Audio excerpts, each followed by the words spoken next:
जंगल की दो लड़कियां और एक लड़का।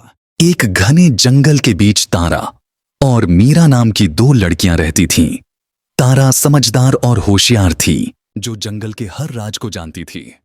मीरा मस्ती से भरी हुई थी और प्रकृति की खूबसूरती में खोई रहती थी।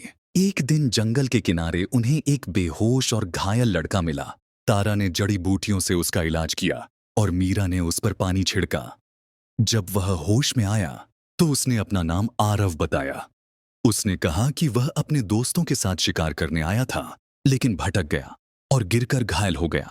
तारा को आरव पर गुस्सा आया, क्योंकि वह शिकार करने आया था, लेकिन मीरा ने उसे समझाने का मौका दिया। आरव कुछ दिन उनके साथ रहा और जंगल को करीब से जानने लगा। धीरे धीरे उसे एहसास हुआ कि शिकार और प्रकृति को नुकसान पहुंचाना गलत है। तारा और मीरा ने उसे जानवरों और पेड़ों की रक्षा के महत्व को सिखाया। एक दिन जंगल में एक घायल शेर आ गया, जिससे सारे जानवर डरकर भाग रहे थे। तारा, मीरा और आरव ने मिलकर योजना बनाई। आरव शेर को एक पेड़ की तरफ ले गया, जहां तारा और मीरा ने जड़ी बूटियों से उसका इलाज किया। शेर धीरे धीरे ठीक हो गया और अन्य जानवरों के साथ रहने लगा। आरव ने वादा किया कि वह फिर कभी शिकार नहीं करेगा और प्रकृति की रक्षा करेगा।